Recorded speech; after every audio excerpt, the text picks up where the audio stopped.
오늘 제목을 따라합니다. 신앙의 결단. 우리가 삶을 살아가는 순간순간들 속에서 여러분들 어떤 시기에 이르면은 결단을 해야 하는 시기가 옵니다. 만약에 연애를 하다가 둘이서 좋아요, 사랑해요 이렇게 하면 나중에는 이제 결혼해야 되는 결단이 그런 시기가 오게 됩니다. 저도 저희 아내 될 사람이었지요. 아내에게 이제 두 번째 만났을 때 커피숍에서 그걸 이야기했습니다. 성숙한 사람은 성숙한 사람을 알아본다고. 혹시 누구누구씨 부르면서 우리 한 지붕에서 우리 같이 자고 다음날 아침에 같이 식사하십시다 이렇게 하니까 뭐 좋은 듯이 막 웃어 하더라고요. 아 됐구나 속으로 싶었습니다. 이처럼 우리는 이게 결단해야 될 때가 옵니다. 예를 들어서 팽팽하게 의견이 대립되다가도 언젠가는 그쪽에서 양쪽에서 있던 간에 누군가는 그 의견에 수렴하고 이해하고 자기 의견을 적고 결단할 때가 올 것입니다. 만약에 한 가정에서도 엄마와 아이가 싸운다면 어떤 형태든 간에 결단이 나겠지요. 그래서 이 형태든 저 형태든 어떤 결정이 날 것입니다. 그런데 우리는 부모들에게 순종하는 법을 배워야 돼요. 부모 말씀에 순종하고 그것이 효를 다하고 하나님의 뜻입니다. 우리 예배 시간에 우리는 또 순종을 배워야 되고 우리가 영적으로 죽는 것을 경험을 해야 됩니다. 여러분들 수많은 예배를 들어보셨지 않습니까? 예배 시간에 내가 죽지 않으면 예배 시간에 나는 죽고 예수님은 살아서 이 예배 시간이 하나님과 만나는 영적인 경험을 하는 그런 예배의 시간이 되어야 되는 그런 결단을 해야 되는 그런 시간이 된단 말입니다. 우리가 자꾸 우리 못난 자아를 버리지 못하면 우리 삶 속에 하나님의 은혜의 자리로 나아가지 못합니다. 우리는 하나님의 은혜를 경험하고 예배 시간에 하나님의 은혜를 경험해야 됩니다.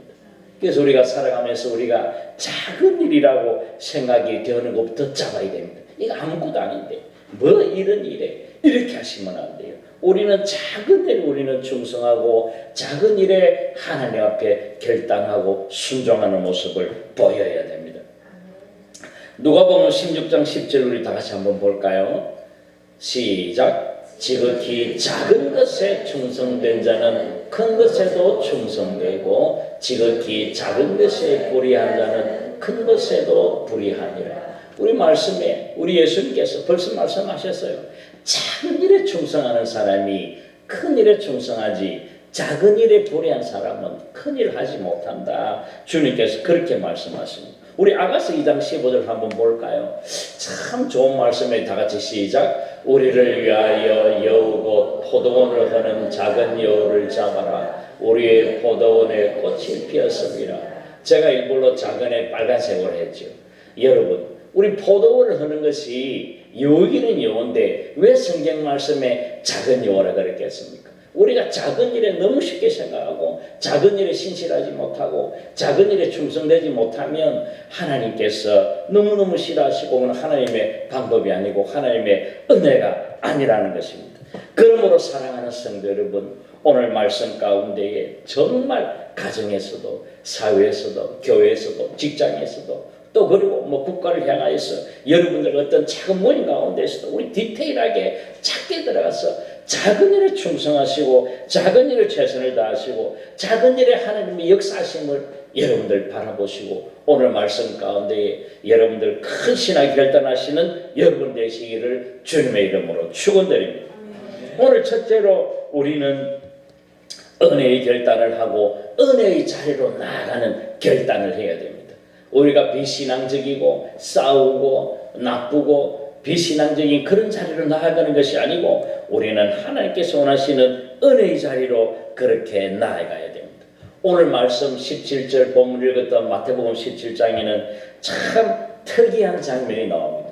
그 16장에 보면은 예수 그리스도께서 막 설교하시는 가운데에 마지막으로 16장 마지막에 그렇게 말씀하십니다. 최초로 이제 주님께서 나는 이제 죽는데 근데 나는 부활한데 주님께서 죽음과 부활을 말씀하시고 이 17장에 넘어오게 됩니다.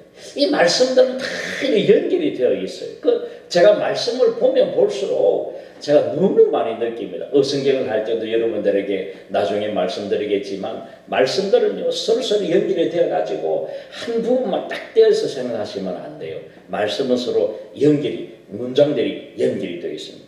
그럼 오늘 본문 말씀에 보면은 베드로가 이제 엿새 후에 시작합니다. 엿새 후에 예수 그리스도께서 베드로, 요한, 야고보 수제자들 데리고 이제 기도하러 산에 올라가십니다. 이제 변화산이라 그러죠. 근데 여러분들이 까시는 내용이라 물론 처음 들어보는 분도 계시겠지만 이제 그 산에서 올라가서 밤새도록 기도하는데 어느 시간에 그 시간 됐다. 그 시간에 어떻게 됩니까? 예수 그리스도께서 변형되시고 두 사람이 더 모여요. 이 제자들이 보니까 베드로와 야고보가 보니까 예수님께서 막 말씀하셨는데 누가 이야기하신다?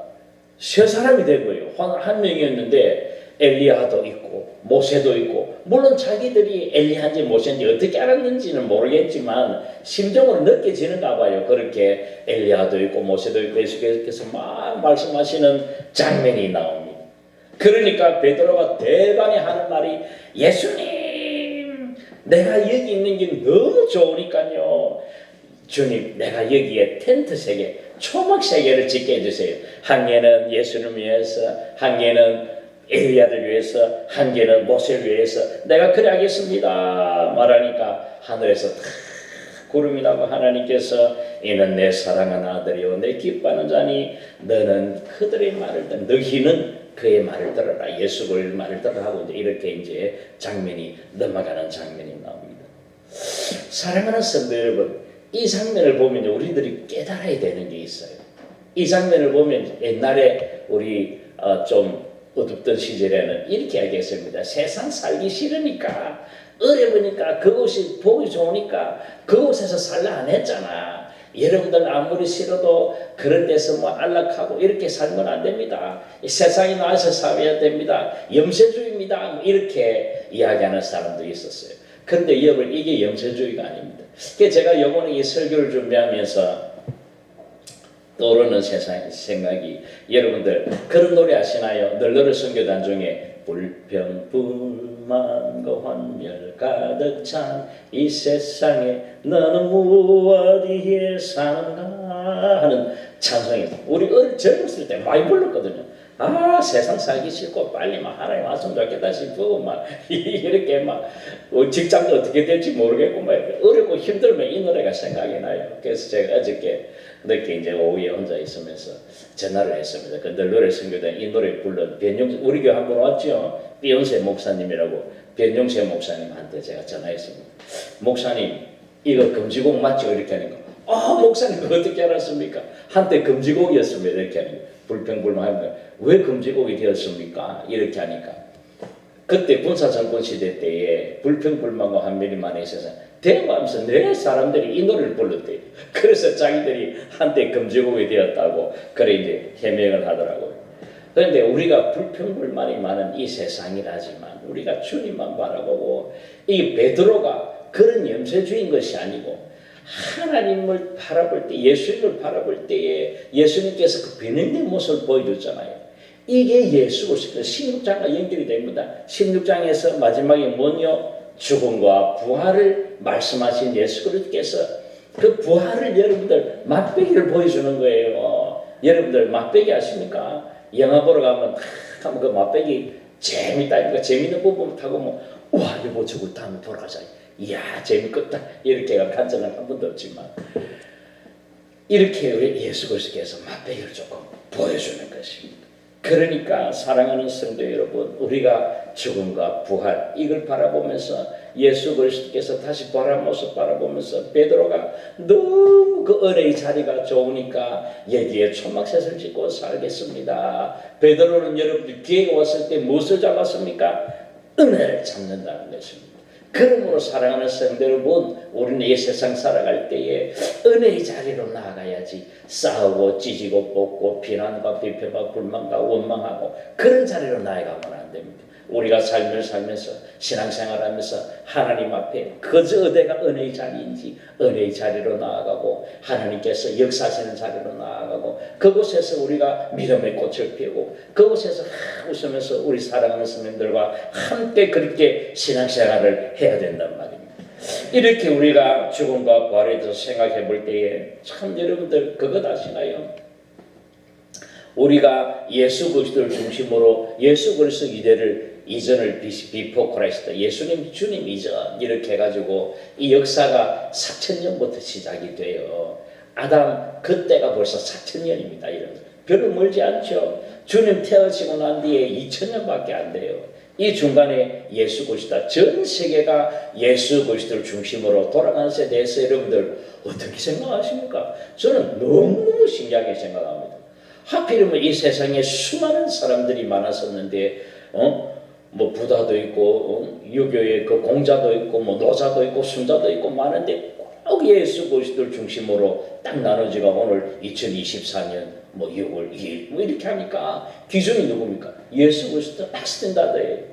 그 예수 그리스도께서 딱 태어나가지고 돌아가시고 그의 100년까지 1년부터 100년까지를 기독교 역사학자들은 초기 기독교 시대라고 부릅니다. 이 100년 이 사이에는 주로 무엇했느냐면요. 예수 그리스도의 죽음과 부활에 대해서 이야기했다니까요. 여러분도 성경을 뒤집어보세요. 바울이 나중에 나옵니다만은 바울이 설교하는 것들이요. 아덴 위에서 설교하는 것도 전가 보면요. 예수 그리스도의 죽음과 부활을 이야기합니다. 그런데 333년인가 330년입니까? 예수 그리스도 기독교로 공인될 때에 콘스탄티누스 대제가 이제 기독교는 공인 이렇게 할 때에 기독교 역사자들은요. 역설적으로 기독교가 죽었다 그렇게 이야기합니다. 왜 그렇습니까? 공인되면 더 좋잖아요. 이때까지 빼앗겼던 교회에 뺏어갔던 재산이나 몰수하고 이런 것들을 전부 다 돌려주고 배상하고 막 로마에서 막 이제 기독교 괜찮아, 기독교 공인돼 이제는 뭐 그 사람들 잡아주고 이런 것들 다 싸제하고 이렇게 하는데 여러분 기독교계에서는요 차라리 박해할 때가 더 좋다. 예수님 믿는다고 도망다니고 제가요 터키에 갔을 때에 최고 처음 간 곳이 데링구이라는 곳에 가봤습니다. 와 정말 놀랐습니다. 어떻게 발견됐냐면 닭이 자꾸만 사라지는 걸 보고 발견했어요. 그거 자꾸 구멍에 빠집니다. 어떤 사람이 막 가가지고 찾다가 구멍 쭉 타고 들어가 보니까 그 안에 막 거대 도시가 2만 명이 살 수 있는 공간이 그 막 지하로 내려갔는데 베트남처럼 손으로 파고 이렇게 파면 자자자 끌고면 끌히더라고요. 그 계단도 있고 화장실, 병원, 학교, 교회 뭐 다 있습니다. 세례받는 곳, 뭐 식당 엄청나죠. 그리고 사람들이 잡으러 오면 예수 그리스도 믿는다고 예수 믿는 사람들 죽이러 오면 도망간다고 막 길을 꽉 가지고 그 가이드 아니면 여러분들 못 찾습니다. 거의 막 그리고 숙이고 가고 막 얼마나 힘든지 막 그 공을 오르락 내리락. 근데 8층까지밖에 개방 안 해요. 12층까지 있다 하던데 그 밑에까지 내려갈 수 있으면 이 사람들 나중에 또 해가지고 또 몇 년 뒤에 또 돈 벌이려고 또 그렇게 하는지 관광 수입을 하는지 모르겠지만 8층. 근데 8층까지 내려가면서도요 땀 쫙 나고 막 아무리 시원하다지만 여러분 예수 믿는 사람들이요 그렇게 주님 믿는 것 때문에 핍박받고 고난받고 힘들어도 그 주님 믿는 마음들은 그때가 더 신앙이 좋았지 않았냐 그렇게 이야기하고 있습니다. 사랑하는 성도 여러분, 우리는 그 시대처럼 우리는 부활신앙을 가져야 됩니다. 우리는 주님을 사랑하고 주님을 믿고 우리는 반드시 부활한다. 그래서 하늘나라에 대한 소망 가지고 살아간다. 이렇게 우리는 은혜를 결단하시는 여러분 되시기를 주님의 이름으로 축원드립니다. 우리 출애굽기 19장에 보시면요. 하나님께서 이제 출애굽기 19장부터 베드로를 자꾸만 부르셔요. 베드로가 시내산에 이제 그 이집트에서 탈출해가지고 이 시내산 밑으로 내려온단 말입니다. 그 전다 이제 바람 광야에서 최고 밑에 여기에 보면은 시내산 꼭지점에 다 시내산이 있어요. 이 시내산에 이제 꼭대기에 올라가는 시내산이 많이 높다 합니다.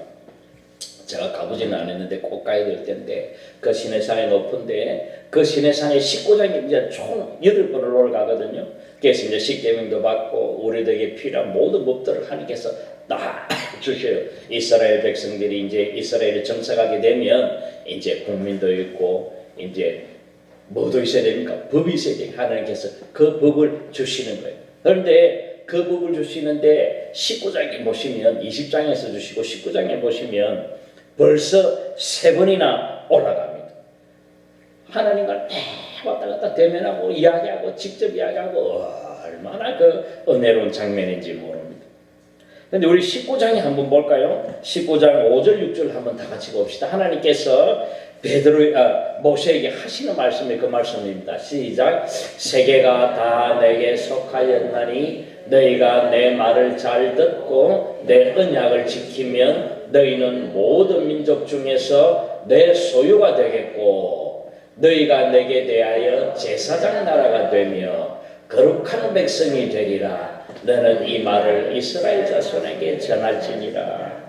저는 이 말씀을 보면서 너무 많은 은혜를 받았습니다. 하나님께서 이스라엘 백성들에게 일러주는 말씀을 창세기 출애굽기 19장 5절 6절에서 참 말씀하시는데 너네 이렇게 가서 전해라. 너희 민족들이 내 언약을 지키고 우리는 하나님과 우리의 무슨 백성이라고요? 언약 백성, 약속 백성, 계약 백성입니다. 여러분 한 분 한 분이 다 하나님과 언약 백성이에요. 그러므로 이 19장 5절 말씀에 나오는 언약을 지키면 하는 게 나에게 해당된다고 여러분들 아시면 됩니다. 하나님과 나와의 그 언약, 은혜의 관계로 나아가면 하나님께서 3가지를 말씀하셔요. 제가 동그라미 이름을 붙여놨죠. 첫 번째가 너희는 내 소유가 되고, 두 번째는 제사장 나라가 되고, 세 번째는 거룩한 백성이 된다. 그렇게 하나님께서는 말씀하십니다. 그러므로 사랑하는 성도 여러분, 우리는 언약 백성으로서 우리는 은혜의 자리로 나아가시는 여러분 되시기를 주님의 이름으로 축원드립니다. 두 번째로 우리는요, 너그럽고 간절한 마음을 가지고 신앙을 결단하는 시간을 가져야 됩니다. 너그럽고 간절한 마음, 이렇게 하니까 무슨 말인지 여러분들 잘 모르실 거예요. 우리 사도행전 17장 우리 10절부터 15절까지 다 같이 말씀 보도록 한번 합시다. 시작. 밤에 형제들이 곧 바울과 실라를 베레아로 보내니 그들이 이르러 유대인의 회당에 들어가니라. 베레아에 있는 사람들은 데살로니가에 있는 사람들보다 더 너그러워서 간절한 마음으로 말씀을 받고 이것이 그러한가 하여 날마다 성경을 상고함으로 그 중에 믿는 사람이 많고 또 헬라의 기부인과 남자가 적지 아니하나 데살로니가에 있는 유대인들은 바울이 하나님의 말씀을 베레아에서도 전한 줄을 알고 거기도 가서 무리를 움직여 소동하게 하거늘 데살로니가에 있는 형제들이 곧 바울을 내보내어 바다까지 가게 하되 실라와 디모데는 아직 거기 머물더라. 바울을 인도하는 사람들이 그를 데리고 아덴까지 이르러 그에서 실라와 디모데를 자기에게로 속히 오게 하라는 명령을 받고 떠다니라. 사랑하는 성도 여러분, 저는요 어릴 때부터 너무 궁금한 게 있었어요. 베레아 지역과 데살로니가 지역이 도대체 어떤 지역인데 이 베레아에 있는 사람들은 데살로니가에 있는 사람들보다 더 너그러워서 간절한 마음으로 말씀을 받고 이것이 그러한가요? 날마다 성경을 상고하는가? 우리 11절 한번 그쪽에 올려서 한번 띄워주실래요? 11절만. 이게 지금 우리가 개역 개정을 보잖아요. 개역 한글에는 너그럽다 이 말이 더 신사적이어서 이렇게 나옵니다. 그래서 제가 특히 여행 가면서 베레아와 데살로니가를 유심히 봤습니다. 왜 무슨 차이가 있지? 그 궁금증을 제가 청년 때부터 가졌었거든요. 그리고 또 성경에 이런 말도 있습니다. 그 바울의 제자 중에 데마라는 사람이 있는데 데마가 세상을 사랑하여서 데살로니가로 갔고 이런 말이 있습니다. 그래서 데살로니가 저거는 제가 볼 때 하나님 악성을 싫어하는 지역이야. 왜 그러냐면 데살로니가는 베레아보다 신앙적이지 않고 덜 떨어지고 이 사람들은 세상을 좋아하고 향락적이고 아마 그럴 거야 생각을 하고 제가 유심히 살펴보았습니다. 그러니 여러분 아니나 다를까 제가 현장에 가보니 데살로니가는요 어디 지역이냐면 해변가예요. 여러분들 해변가 특성 알죠? 띵까띵까하고 돈도 많고 해변가는 본래 그런 곳이에요. 우리 부산이 그렇지 않습니까? 부산이 전국에서 노래방이 나는 뭐라쿠노 이게 제가 생각이 안 나는데 이게 뭐랍니까 이거 가라오케가 최고로 많이 발달. 일본의 문화가 그대로 직수입이 됩니다. 일본과 가까우니까 서울보다 더 발달해 되어 있어요. 그러니까 이거 항구 도시들은 돈도 많고 뭔가 이렇게 유흥적이고 하나님을 좀 잘 믿지 않고 이런가 봐요. 근데 베레아에 가니까 베레아는 확실히 내륙 지방이에요. 거기는 바다와 멀리 떨어져 있어가지고 그러니까 제가 이해가 되더라고요. 그래서 베레아 사람들은 더 신사적이고 더 너그럽고 간절한 마음으로 말씀을 받았구나 그런 생각을 했습니다. 이 사도 바울이 하나님의 말씀을 전파할 때에 베레아 사람들은요 그 말이 맞나? 그 당시에는 성경이 뭐였다고요? 구약밖에 없었습니다. 신약 나오기 전입니다. 그러니 구약 성경을 가지고 맞는가 안 맞는가 그 말씀을 보고 틀리는가 안 틀리는가 보는 것이 아니고 그 말씀을 상고하고 또 생각하고 기억하고 은혜 받기 위해서 말씀을 이렇게 늘 보았다는 것입니다. 그러므로 사랑하는 성도 여러분, 우리들도요 하나님 앞에 너그럽고 이렇게 더 간절한 마음으로 결단을 여러분들 가지셔야 됩니다. 하나님 앞에서 내가 올바르게 살아야지. 하나님 앞에서 신사적으로 살아야지. 이 신사적이고 너그럽다는 말들이요 간절한 마음으로 대변될 수 있습니다. 하나님 앞에 내 마음이 막 간절하게 늘상 하나님 앞에 이렇게 향하여서 하나님 아버지 역사해 주시옵소서 이렇게 고결하고 더 성품을 고결한 성품을 가진 그런 것으로 우리가 이해할 수 있습니다. 그러므로 사랑하는 성도 여러분, 우리가 하나님 앞에 정말 열심으로 말씀 앞에 순종하고 이 말씀이 나를 살리는 길이다. 이 말씀이 내 인생의 최고다. 다른 것들 다 필요 없어. 이 말씀이 좋아. 말씀 앞에서 우리가 이 말씀대로 살아가야지. 나의 여인도 잠언 31장에 나오는 현숙한 여인을 골라야지. 저도 그렇게 기도했단 말입니다. 하나님 아버지 잠언 31장에 나오는 현숙한 여인을 주시옵소서. 내가 진짜 그렇게 기도했다니까요. 여러분들도 항상 말씀 가운데 보면서 이 말씀대로 살아야 되겠구나. 말씀 한 절 한 절이 살아 움직여요. 여러분들 그런 경험하셔야 됩니다. 제가 청년 때 말씀이 꿀송이보다 더 달다는 것을 내가 깨달았습니다. 말씀을 보는데 막 얼마나 좋은지 꿀보다 더 달다는 말이 이 말이구나. 막 말씀이 막 살아 움직이는데요. 사랑하는 성도 여러분, 우리들은요 그렇게 하나님의 살아있는 말씀에 우리가 너그럽고 간절하고 신사적으로 날마다 우리가 성경을 상고하시는 여러분 되시기를 주님의 이름으로 축원드립니다. 그리고는 이 데살로니가 있는 베레아의 사람들하고 이제 말씀을 전하고 난 뒤에 이게 사도 바울이 어디로 가느냐면은 그리스 아테네로 가요. 제가 정말 죽어서까지 한번 이곳에 가보겠나. 제가 건축학도였을 때 제가 이제 건축학과를 전공했기 때문에 건축학에 배우면 이 세상에서 지구상에서 가장 뛰어난 건축물 1등 할 때에 그리스 아테네에 있는 파르테논 신전을 이야기합니다. 그래서 우리 파르테논 신전에 대해서 막 외워요. 외에는 무슨 식이고 뭐고 막 기둥이 볼록하고 뭐 엔타시스라서 멀리서 봐도 참 늘씬하게 보이고 뭐 이런 게 있습니다.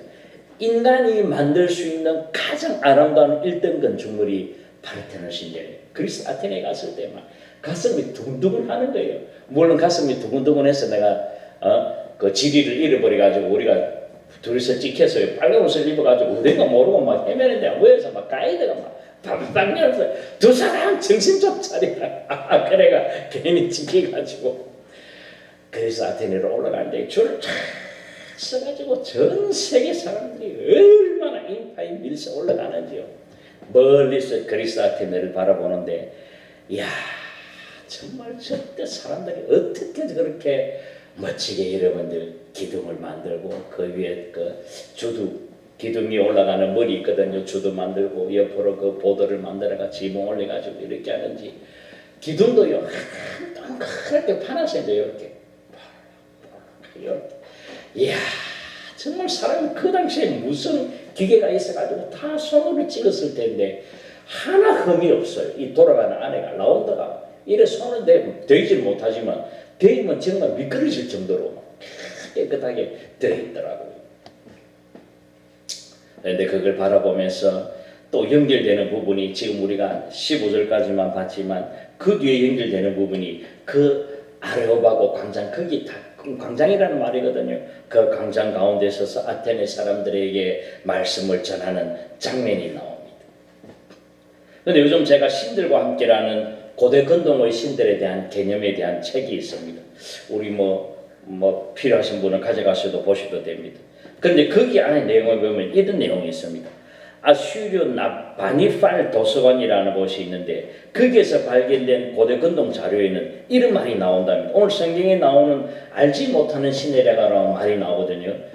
사도 바울이 하도 열받아가지고 이 너가 올라오다 보니까 아마 알지 못하는 신한테도 기도하다 이런 식으로 말씀하는 부분 여러분들 아시겠죠? 그런 부분이 나오는데 이렇게 나옵니다. 거기 자료 보면은 모든 신들에게 올리는 기도라는 말이 나옵니다. 그러니까 자기가 이 저자가 아파서 병이 아파서 들었는데 어떤 신에게 벌을 받았다는 거예요. 이 신에게 제사를 드리든지 기도를 하든지 뭔가 이렇게 공경을 해서 자기가 이 병을 낫고 싶은데 그 신은 이름을 모르는 거예요.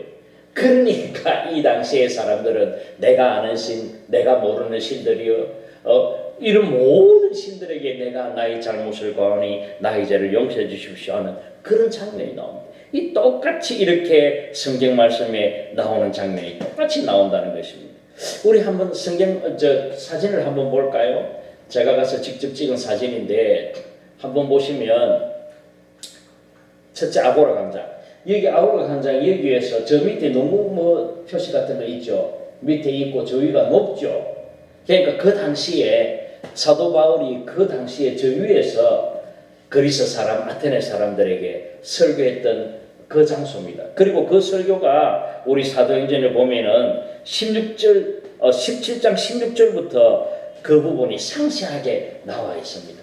그러니까 여러분들이 이 사진하고 생각하시고 17장 16절부터 그 사진이었구나. 그래서 사도 바울이 저 위 장면에서 사람들에게 이제 이렇게 다 내가 올라오면서 보니까 너희들이 알지 못하는 신에게 막 이렇게 알지 못하는 신에게도 막 이렇게 열심으로 막 하고 이렇게 그런 말들이 저곳에 나온다는 거죠. 그 밑에 사람들이 있고 그 위에서 이야기하니까 잘 들리겠죠. 이야기를 하면 밑에 있는 사람은 떨어요. 그리고 여기에서 법원의 판결 재판들이 여기서 했답니다.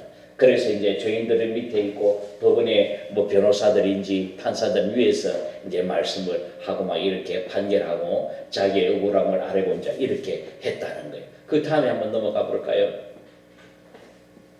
저곳이 사도 바울이 서서 사도 바울이 설교했다는 장소입니다. 저도 한번 딱 써가지고 설교하는 것처럼 손을 딱 뻗어가지고 이렇게 하니까 나고 아무 말은 안 하고 찍었습니다. 해봤자 아무도 못 알아들으니 제보고 한번 해봐라 했으면 떠든거리는 말을 했을 때 왜 떠든거리는 말을 하겠습니까?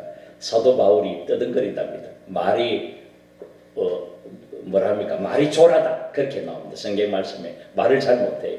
그래서 막 떠든거리는 말로 여러분 예수 믿읍시다 이래 안 했겠습니까? 그래도 그 하나님의 말씀에 복음이 힘이 있으니까 예수를 믿는 사람들이 그렇게 많이 그 유럽에 퍼졌단 말입니다. 저 지역들이요, 유럽과 아시아와 아프리카 만나는 중간 지점들이. 제가 하나님께서 제가 어저께 제가 그걸 깨달았습니다. 제가 가만히 지도를 보니까 중간 지점에 예수 그리스도께서 탄생하시고 중간 지점에서 사역하시고 그 제자들이 반기로 흩어지고 구약부터 나오는 말씀이 셈과 나중에 오후에 공부합니다. 셈과 함과 야벳들이 이렇게 퍼져나가는 장면들을 바라봅니다. 다음 장면 한번 볼까요?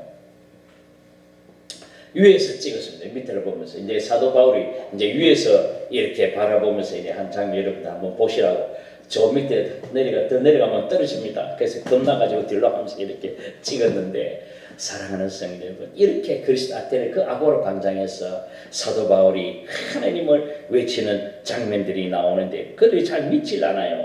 그 사도 바울이 한 설교가 여러분들 한번 쭉 읽어보시면 지금도 여러분들 사도 바울이 어떻게 설교했을까 궁금하지 않습니까? 저는 너무 궁금했어요. 사도 바울이 과연 뭐라 했는데 설교를 어떻게 했는데 예를 들어서 우리가 지금 이렇게 우리 교회 초청하면 사도 바울이 뭘 할까? 그게 16절부터 나와 있다니까. 그게 바로 죽으면요 예수는 죽었다. 너희들을 위해서 죽었다. 근데 예수는 부활했대. 너희들도 부활한다. 그것이 아무것도 없어요. 사랑하는 성도 여러분, 그러므로 우리가 하나님 앞에 우리는 죽고 또 하나님 앞에서 부활한다는 것을 깨달으시고 우리는 부활의 신앙을 가지시고 너그럽고 우리가 더 신사적으로 하나님 앞에 신앙을 결단하시는 여러분 되시기를 주님의 이름으로 축원드립니다. 우리가 세 번째로는 헌신의 결단, 충성의 결단을 해야 됩니다. 우리 느헤미야 7장 1절부터 한번 볼까요? 시작. 성벽이 건축됨에 문짝을 달고 문지기와 노래하는 자들과 레위 사람들이 내 아우 하나님과 함께 예루살렘을 다스리게 하였는데 하나나는 충성스러운 사람이요 하나님을 경외함이 무리 중에 뛰어난 자라. 내가 그들에게 이르기를 해가 높이 뜨기 전에는 예루살렘 성문을 열지 말고 아직 파수할 때에 곧 문을 닫고 빗장을 지르며 또 예루살렘 주민이 각각 자기가 지키는 곳에서 파수하되 자기 집 맞은편을 지키가라 하였나니 그 성읍은 광대하고 그 주민은 적으며 가옥은 미처 건축하지 못하였음이니라. 예루살렘 성전에 이제 그 이스라엘 민족들이 바벨론에 잡혀가가지고 1차 포로, 2차 포로, 3차 포로 하나님께서 잡혀가시기 전에 야 너희들 잡혀간다 똑바로 믿어 하는데도 똑바로 안 믿어요. 70년 만에 돌아온단 말이야. 예레미야가 외치고 이사야가 그렇게 외쳐도 그 사람들은 안 돌아온단 말이에요. 그래서 1차로 돌아온 사람들이 자기들이 예수아와 스룹바벨과 이런 사람들이 1차로 합해가지고 성전 건축하는데 진전이 없어요. 막 안 돼. 그럴 때에 누가 나타납니까? 학개와 스가랴가 쓱 하고 학개가 나타납니다. 그래서 스가랴와 학개 여러분들 그 스가랴와 학개 한번 보세요. 여러분들 보시면 아 성전 맞네. 성전제라는 말이 막 나옵니다. 너는 판별 너는 좋은 집에 살면서 너 하나님은 성전 짓지 않느냐 하면서 그렇게 말씀하는 장면도 나오고 학개와 스가랴에서 성전을 다 완성하고 난 뒤에 이제는 무엇을 건축합니까? 이제 성벽을 건축합니다. 느헤미야가 위주로 해가지고 성벽을 건축하는데 하나님의 은혜로 52일 만에 성벽이 건축이 됩니다. 그런데 이 느헤미야에 보면 느헤미야도 그렇고 에스라도 그렇고 늘상 이 산동ገብ이 여러분들 외우시면 됩니다. 산발라, 도비야, 게솜 이 세 사람 산동ገብ이 이 세 사람이 막 계속 느헤미야로도 지기락하고 막 완전히 막 나쁜 놈들이 막 완전히 막 이스라엘 백성들을 막 없애버리려고 막 그렇게 노력하는 사람들이 이 사람들이 또 막 방해를 하고 또 막 하나님의 그 성벽을 하는데 막 그렇게 방해를 한단 말이에요. 그래도 하나님께서는 우리 6장에 보시면 하나님의 은혜로 이제 완성이 다 되어집니다. 완성이 되어지는데 여러분들 6장 그 뒤에 보면 이런 말씀이 나와요. 성벽 공사는 완성을 했는데 왕궁에 보니까 이 도비야라는 중간에 산도깨비 할 때 도비야가 이미 이 사람은 자기 아들이 16장 18절을 보면 도비야는 아라의 아들 스가냐의 사위가 되고 도비야가 이스라엘 유다 백성의 사위가 되고 도비야의 아들 여호하난도 베레가의 아들 머술람의 딸을 아내로 맞이하였으므로 유다에서 그와 동맹한 자가 많음이라.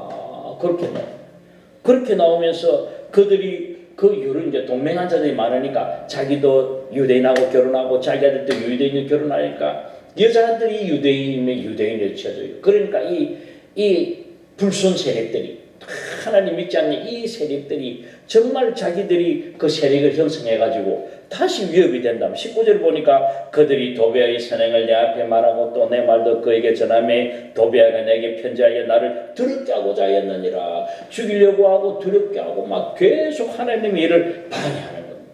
그런데 오늘 1절에 보니까 성벽이 건축이 되면 이제는 성벽이 건축되었으니까 뭐만 달면 됩니까? 문만 달면 됩니다. 문짝을 달고 이제 이렇게 그다음에 이제 사람들을 세우고 레위 사람들 우리처럼 이제 목사님들 세워서 이제 이제 그 하나님의 성전에 이제 다 이제 방비하게 하고 막 이렇게 하는 거예요.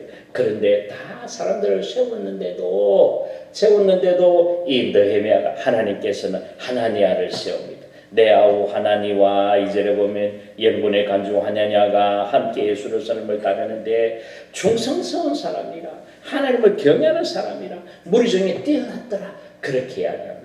그러므로 사랑하는 성도 여러분, 우리가 은혜의 결단, 하나님께 충성의 결단을 하는데 이 하나냐와 그 다음에 이 하나니처럼 우리가 하나님 앞에 충성되고 정말 하나님을 경외하는 여러분들 되셔야 됩니다. 사랑하는 성도 여러분, 설교 맨 처음에 우리는 어느 데의 자리로 나아가야 된다고 했습니까? 은혜의 자리로 나아가야 됩니다. 우리는 사랑하는 성도 여러분, 제가 교회 개척했다고 할까요? 뭐 교회 이제 제가 중간에 물론 들어왔지만 제가 23년 1월 첫 주부터 제가 이제 이 단위에 서서 대회 시간에 설교하기 시작했습니다. 그러면 지금 한 1년 5개월이 지나고 1년 6개월째. 근데 이래 지나면서 우리 사랑하는 이상훈 성도님도 새로 오셨고 또 우리 박성주 교수님도 새로 오셨고 사랑하는 성도님들이 이제 이렇게 많이 오셨어요. 얼마나 감사한지 얼마나 정말 한 분 한 분 생각하면 눈물이 날 정도로 감사해요.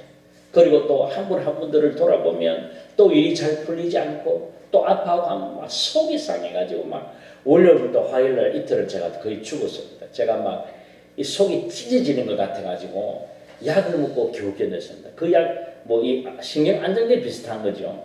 거의 뭐 속을 좋게 한다는데 그게 알고 보니까 신경 안정제 비슷한 거라 하더라고요. 그 약을 먹고 이틀 동안 그 약을 먹고 얼마나 속이 아픈지 여러분들 목사가 되어보면 알아요. 성도 중에 힘들어하고 성도를 중에 아파하면 제가 너무 힘들어요. 하나님께서 여러분들을 위해서 기도하시라는 말씀을 알고 있지만 제가 보기가 너무 그래서 참 여러분들을 생각하면서 새벽마다 눈물로 기도하고 있습니다. 사랑하는 성도 여러분, 어째 그 가정은 왜 좀 안 좋아지나? 왜 좀 안 좋아지나? 하나님 왜 그 가정을 왜 그대로 놔두십니까? 하고 제가 얼마나 하나님 앞에 눈물 짖으며 부르짖는지 모르겠습니다. 속이 아파 죽겠어요. 그래서 사랑하는 성도 여러분, 그래서 제가 이런 생각도 한번 했습니다. 와, 이 목사님들 빨리 죽던데 나도 빨리 죽는다 이거 속에 사는 인간 빨리 안 죽고 싶은데요. 이제 말은 그렇게 하지만 참 하늘나라에 대한 그 영광을 바라보면서 뭐 속히 하늘나라로 가야 되지요. 이렇게 사랑하는 성도 여러분, 우리들은 하나님 앞에 은혜의 자리를 나아갑니다. 지나온 세월들이 다 은혜. 1년 6개월 정도 돌아볼 때에 하나님 은혜 아닌 것이 없습니다. 우리는 하나님의 은혜로 살아가기 때문에 이렇게 여러분들이 헌신의 결단, 충성의 결단을 하시고 하나님 앞으로 나아가시는 결단하신 여러분 되시기를 주님의 이름으로 축원드립니다. 잠시 기도하겠습니다. 하나님 아버지 감사